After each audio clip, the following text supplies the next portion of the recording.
Another energetics parameter that we should also know is what is called as the binding energy. We can imagine that actually in the nuclear part of an atom, there will be multiple positive charge particle, which is the proton, and also there will be neutral neutrons. Now, we have known from the Coulombic interactions that if we have such positive charge and also other positive charge, they would actually have the tendency to repel from one another.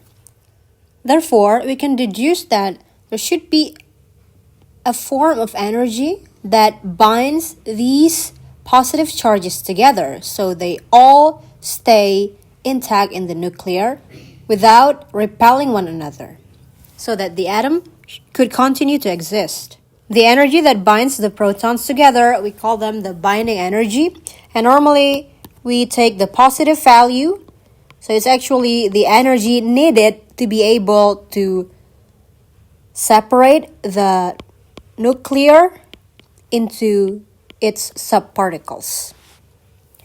Now, how do we calculate the binding energy? Again, we will use the formula of Einstein, which is E equal to mc squared, and m in this case is the mass defect, which is the delta m. How do we calculate delta m here? Now, the delta m in the system is that the mass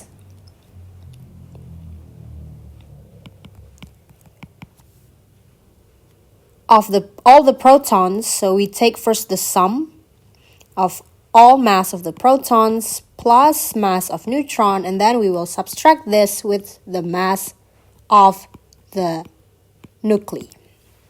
For example, we have this nuclei of helium 4-2. How do we calculate the mass defect for helium 4-2? We know that the mass of the helium is this amount, mass of proton is this amount, and mass of neutron is this value.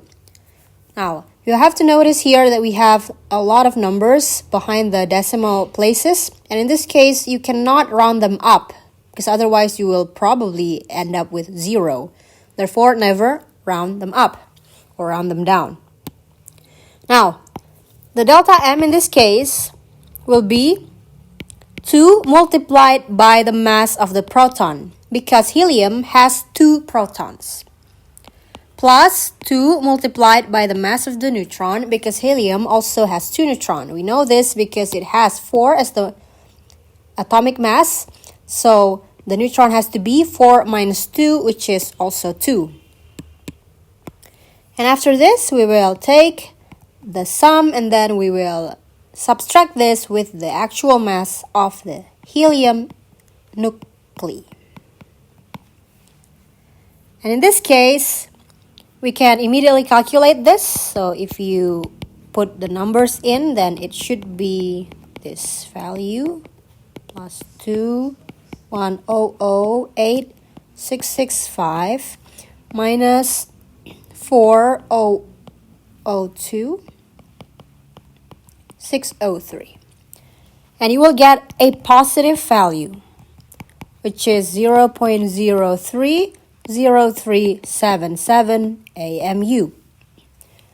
And just like what we did for the previous video where we calculate the nuclear energy, in this case, all we have to do is calculate the energy. But first, we would have to convert this AMU into kilogram by multiplying it with 16605, 10 power to the 27th kilogram over AMU. And then after this, we have to multiply it with the light speed, which is 3 times 10^8 squared. Meter squared over second squared. And from here, we can get the amount of the energy, which is, in this case, would be about this value. Now, you can also calculate again, just like what we have for the nuclear reaction. We can also calculate energy per mole. So, to have energy per mole, we take this value of E, or let me write it in yellow. So we take the value of E, then we multiply this with, again, the Avogadro's number, which is this number. And then we will get the energy of the binding energy over mole of this particular isotope. We can also calculate what we call as energy per nucleon. Energy per nucleon. Now in this case, we take again the E that we have calculated from the previous calculation. And in this case, the energy instead, we would have to divide with the number of nucleons.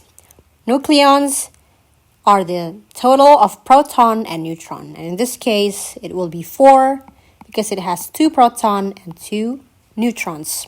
So to get the energy per nucleon, we just take the energy amount that we calculated from the Einstein's equation, which is this one.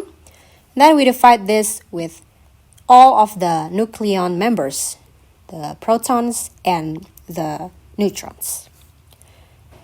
So the main difference between the binding energy and the energy of nuclear reactions, normally for nuclear reactions, the mass defect will be negative in the value.